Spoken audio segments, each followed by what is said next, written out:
Donc la question, j'additionne. Bon, ok. Donc j'additionne les gouttes, je fais du SLT, j'opère. Qu'est-ce que vous proposez? Et c'est 4 cas cliniques vraiment pratiques et réels. Diapositive d'après et encore après. Voilà. Donc patient de 76 ans, 7/10 d'acuité, une pression oculaire à 25 mm de mercure sous traitement médical maximal avec le Diamox qui est mal supporté. Vous voyez le champ visuel qui, à l'évidence, s'aggrave entre mars 2014 et juillet 2015. Qu'est-ce que vous proposez dans cette situation? Augmenter le traitement, sachant que vous voyez que le traitement est déjà assez important, faire du laser ou opérer. Donc, dans un premier temps, je laisse la parole à Charles Lubot pour nous présenter une des deux possibilités, ou une des trois. Alors, merci, pardon. En ce qui concerne ce champ visuel, je vous le remontre très brièvement avec des flèches qui montrent les zones qui peuvent être douteuses, notamment le premier baseline où on a pas mal de pertes de fixation, un patient à fiabilité faible, une déviation totale qui est très importante. Et je vous fais remarquer aussi, je vous le dis ici, que la durée entre les deux champs visuels est de 16 mois et qu'on n'a pas vraiment une analyse de progression. Par contre, la déviation totale évoque la présence d'une cataracte. Donc, je vous disais, on n'a pas d'analyse de progression. Le premier baseline est peu fiable, avec 33% de perte de fixation. Le deuxième, un seuil fovéolaire à 10 décibels, on a débranché le contrôle de fixation. Donc, j'ai un doute sur l'atteinte du point de fixation et la réalité d'une progression. Donc j'essaye de lever ce doute en demandant un champ visuel 10 degrés et un Goldman pour avoir une meilleure topographie des déficits. Et en attendant, je fais une SLT lors de la première consultation en raison du niveau de PIO qui évidemment est trop élevé.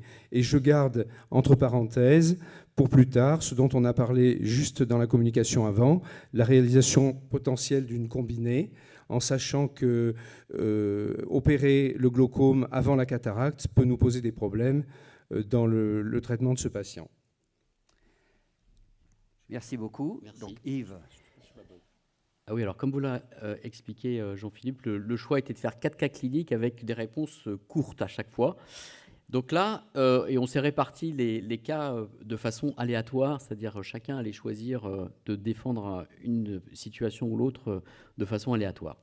Donc là, dans ce cas, moi j'opérerais, il y a tout pour opérer. C'est-à-dire que la tension oculaire n'est pas équilibrée avec 25 mm de mercure avec une quadrithérapie. Donc là, vous avez 2 flacons mais 4 molécules. Donc on arrive au maximum de ce qu'on peut avoir comme traitement médical avec une pachymétrie normale. Vous avez une dégradation du champ visuel. Alors certes, il n'y a pas eu X+1 champ visuel entre le premier et le dernier, mais par expérience, il ne faut pas attendre qu'il y ait une menace plus importante du point de fixation pour opérer, parce que dans ces cas-là, la chirurgie est très mal vécue. Les chirurgies sont d'autant plus mal vécues qu'elles sont proposées à un stade tardif. Donc faire du laser pour temporiser, ce n'est pas suffisant, parce que du laser, dans ces cas-là, on sait que les baisses pressionnelles qu'on obtient avec du laser Selecta, c'est autour de 30%. C'est ce qu'on a dans notre étude et dans notre série à Saint-Joseph. Donc au mieux, si on fait 25 moins 30%, on va arriver à 18. Et avec ce champ visuel, 18 mm de mercure, c'est largement trop. La pression cible est certainement beaucoup plus basse. La compliance est atteinte probablement en moyenne vu le nombre de champs visuels qui ont été réalisés depuis 18 mois. Donc, de façon incontestable, il faut impérativement opérer ce patient. Merci beaucoup pour ces deux présentations. Alors, avant le cas suivant, on fait un petit vote. Qui aurait été plutôt pour opérer ce patient et faire du laser SLT? Voilà, il y a toujours, c'est assez peu équilibré comme souvent, mais en effet, comme tu l'as dit Yves, on n'est pas toujours, vous présentez pas forcément ce que vous auriez fait, mais les deux possibilités. Alors, cas suivant, ça devient de plus en plus compliqué, ça se rapproche peut-être du précédent, mais il ne s'agissait pas là, il ne s'agit pas d'un problème de cataracte, mais de glaucome. 73 ans, acuité de 5/10 monophtalme, donc c'est presque la même histoire. Opéré il y a déjà 10 ans de trabéculectomie, une pachymétrie fine, un champ visuel qui est plutôt stable, mais le patient qui n'a pas de cataracte ou qui a été opéré de la cataracte ressent une baisse de vision. Et on sait bien qu'à ce niveau-là, il est possible que ce soit en rapport avec le glaucome. 12 mm avec un traitement par Azarga. Que faire? Laisser en l'état, augmenter le traitement, faire du laser ou opérer chez ce patient dont la pression est à 12 et un champ visuel dans l'état présenté est stable. Donc, c'est cette fois-ci Yves Lachkar qui va commencer. Alors, avance un petit peu. Moi, dans ce cas-là, avance sur tes diapos. On va revoir. Je fais du laser. Pourquoi ? C'est clair, c'est un œil unique sous bithérapie, mais avec une tension oculaire trop élevée, vu la pachymétrie. Donc le laisser en état, c'est hors de question, il va effondrer le peu de champ visuel qui lui reste. Augmenter le traitement, il est déjà à 3 gouttes, c'est difficile, il n'y a pas beaucoup de temps à perdre. C'est déjà un glaucome qui est déjà évolué malgré l'action de collier 2 fois par jour. Donc on peut se poser la question de savoir quelle est la compliance, comment il arrive à mettre les gouttes, comment il peut faire pour mettre des gouttes 2 fois par jour, etc. Donc vous dire, écoutez, on va encore vous rajouter des gouttes qui ne met peut-être pas avec un champ visuel qui se dégrade. Non. Chirurgie, il a déjà été opéré. Donc opérer ce patient avec une tension oculaire à 12, il va falloir remettre un autre antimétabolite. Si on met un antimétabolite, il faut mettre de la mitomycine probablement plus fortement dosée que ce qui a déjà été mis. Donc c'est plus risqué. Bon, il y a une menace du point de fixation. Vous avez expliqué dans une très belle communication ce matin que le risque opératoire, il est modéré, mais il existe quand même. Et de toutes les façons, il y aura un vécu de chirurgie qui aura entraîné une baisse visuelle. Ce d'autant que le ressenti d'un champ visuel qui n'est pas bon est souvent très fréquent dans ce type de situation. Les patients qui ont des glaucomes évolués, d'un jour à l'autre, ils vont vous dire « je vois moins bien », etc. Donc le ressenti de baisse de vision, c'est insuffisant pour pouvoir envisager ça. Donc la meilleure option, c'est incontestablement baisser la pression intraoculaire au moindre risque. Au besoin, demander si la fille est juge d'instruction. Et dans ces cas-là, lui faire du laser Selecta, probablement complété par un traitement médical simplifié. Donc moi, j'aime bien ces situations où on associe SLT plus traitement simplifié, c'est-à-dire une instillation par jour. Et probablement essayer d'avoir une tension la plus basse possible vu la pachymétrie. Et si on fait une instillation par jour, il y aura probablement l'instillation d'une association de prostaglandine et de bêta-bloquants, avec par la suite un suivi dans les 10 degrés centrales. Donc voilà, l'option thérapeutique choisie, c'est SLT plus traitement médical simplifié. Ok. Alors, Charles, ton avis ?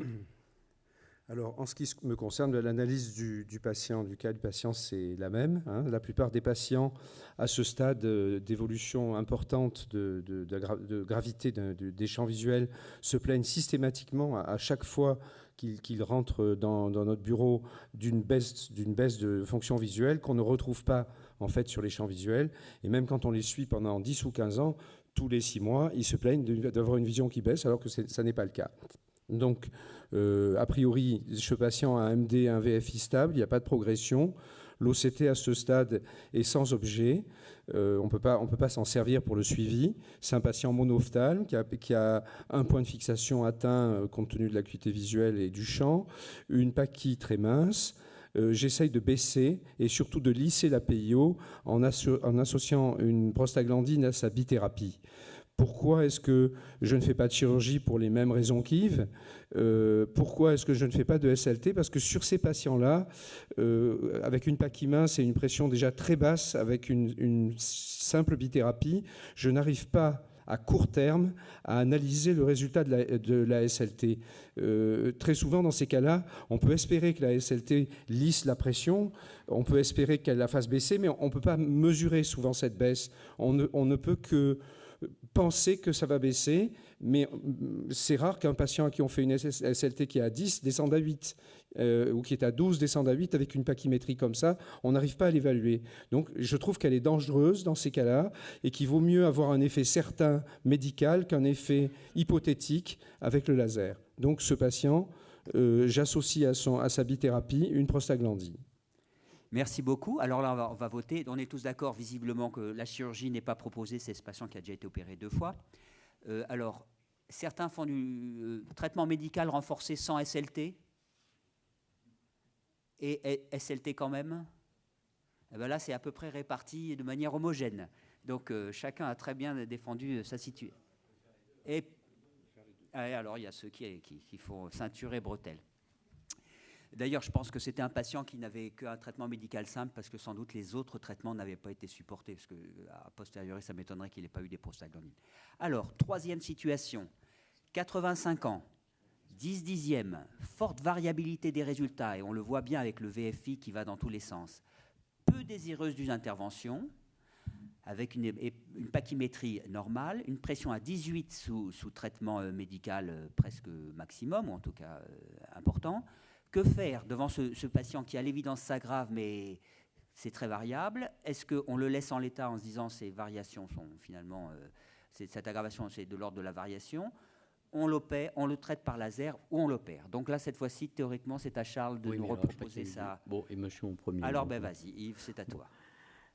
Donc, dans ce cas, je vous rappelle quand même la diapo précédente, il y a une dégradation avec une tension oculaire à 18 sous trithérapie et la patiente est peu désireuse d'intervention. Donc le champ visuel, il est certes peu fiable, mais il se dégrade quand même en supérieur. Donc vous voyez quand même ce scotome-là, elle ne l'a pas inventé, il y a un scotome de Bierrum supérieur, il y a une dégradation. Donc laissé en état, il en est hors de question, puisque le traitement médical tolérable est déjà atteint. Les patients qui sont sous timolol, dorsolamide, plus latanoprost, ils sont sous trithérapie, on est au maximum de ce qu'on peut faire. De plus, la pression intraoculaire, elle est relativement quand même acceptable vu la pachymétrie. Donc le champ visuel est variable et puis la patiente est peu désireuse d'intervention. Donc mettre sur une table d'opération une patiente qui refuse de se faire opérer, c'est pas si facile. Donc dans ces cas-là, on peut avoir une situation qui est généralement bien vécue, c'est de proposer, comme on l'a fait la fois précédente, un traitement avec du laser et un traitement médical simplifié avec une goutte par jour, ce qui va permettre de mieux équilibrer la tension oculaire, de laisser la patiente digérer son refus d'intervention, parce qu'on peut peut-être l'opérer par la suite, mais dans un premier temps, ça va permettre d'équilibrer la pression intraoculaire, avoir un traitement médical simplifié, puisqu'on va passer de 3 gouttes par jour à une goutte par jour, et ça va énormément améliorer la qualité de vie, préserver la conjonctive, et abaisser la pression intraoculaire. Alors, on vous a dit tout à l'heure que le SLT était peu évaluable. Si, l'évaluation du SLT, ce n'est pas que la pression intraoculaire. C'est la pression intraoculaire, mais c'est également la qualité de vie, la qualité de vue et l'évolution du champ visuel. Donc quelqu'un qui a 14 de pression intraoculaire avant un SLT avec un champ visuel qui se dégrade et qui a 13 après avec un champ visuel qui ne se dégrade plus, c'est pas on a baissé de 1, c'est on lui a freiné et stoppé la dégradation de son glaucome. Donc SLT plus traitement médical simplifié serait de toute évidence la situation la plus élégante dans ce type de situation. Je mets un peu de punch. Ok, alors, Charles, vas-tu plus loin? Bon, alors, je vais plus loin. Donc, je vous ai reproduit une partie de l'analyse de progression du champ visuel. Et moi, je trouve qu'on n'a pas de progression évidente chez cette patiente qui a des réponses extrêmement fluctuantes, vous voyez, sur la flèche du haut, et qui a donc un champ visuel qui est quand même très peu fiable. Et c'est une personne âgée, je ne sais pas pourquoi je suis parti du point de vue que c'était une dame, c'est une personne âgée chez laquelle je vais éliminer dans ces cas-là d'emblée une chirurgie parce qu'a priori le point de fixation n'est pas menacé et je ne suis pas certain de l'évolution du champ visuel sur ce dernier champ visuel. Je vais éliminer un traitement lourd pour ne pas gêner sa qualité de vie, et puis elle ne supporte pas le diamox. Une quadrithérapie, ça paraît difficile. Les alpha-2 sont mal tolérés, donc un traitement médical, l'augmentation du traitement médical, je l'élimine aussi. Donc la question, c'est comment manager cette patiente de 85 ans qui est réticente à se faire opérer, et on la comprend. Donc j'essaye d'évaluer le risque encouru pour savoir si je ne fais rien ou si je fais un laser. Donc vous voyez, là, on ne va pas être très très loin tous les deux du même avis. C'est difficile de défendre la chirurgie chez cette patiente. Donc je vais évaluer le patient, donc, et en fait son espérance de vie, et pour une fois, là, on va parler de l'autre œil. Comment est l'autre œil? Parce qu'à cet âge-là, c'est important. Et aussi, reprendre encore une fois la réalité de la progression du champ visuel en faisant un 10-2 et un Goldman, toujours pour les mêmes raisons que tout à l'heure. Et vu la fluctuation des résultats sur 5 champs visuels, à mon avis, les résultats de l'évaluation de la situation actuelle sera plutôt optimiste. Je pense que cette patiente ne progresse pas forcément. Alors, si le champ visuel ne menace pas le point de fixation et si cette patiente a une mauvaise espérance de vie, est en mauvais état général, en mauvais état psychique et a l'autre œil correct, je la laisse comme ça. parce qu'à mon avis, elle va pas avoir de gros soucis avec cette situation. Et si par contre, j'ai l'impression qu'elle va vivre jusqu'à 110 ans et qu'elle a qu'un œil, ou presque, à ce moment-là, je fais un laser SLT. Donc là, je suis moins percutant dans la défense parce que je peux pas. Voilà. Merci beaucoup. Alors en effet, je crois que c'est très difficile de voir un patient qui ne veut pas se faire opérer, même si on a l'impression qu'il faudrait le faire, d'y aller. Donc, est-ce que certains essaieraient quand même de convaincre le patient? Non, on pense tous que c'est carrément impossible. Hein. Donc, surveillance ou SLT? Qui surveille sans rien changer? C'est ce patient qui est très fluctuant et qui ne veut rien, quoi, en gros. Et d'autres, laser? Donc une majorité tente quand même le laser, sachant que le risque est faible. Et sachant aussi que, bon, il faut encore qu'il accepte le laser SLT. Bon, je pense qu'on ne va pas avoir le temps de faire le dernier cas clinique parce qu'on est presque à la limite, donc on va s'arrêter là. Si vous pouvez juste passer la petite diapositive de conclusion qui est à la fin. Je suis désolé pour mes co-auteurs, mais on avait dit que ça dépendait. Juste pour vous dire qu'on voit bien que je pense que les deux orateurs ont défendu des positions qui étaient vraiment valables et envisageables, pas des positions un petit peu aberrantes qui ne pouvaient pas se défendre devant le patient. Et je crois que c'est très nécessaire d'expliquer au patient la situation, parce qu'on voit souvent en deuxième avis des malades qui sont désorientés si un patient propose la chirurgie et l'autre du laser et qui estiment que l'un des deux a tort et l'autre a raison. Et enfin, on connaît tous le fait qu'il faut donner une information du patient et obtenir un avis, comme on dit, éclairé.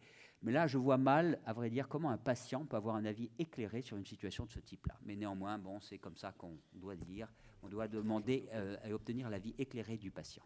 Merci à vous.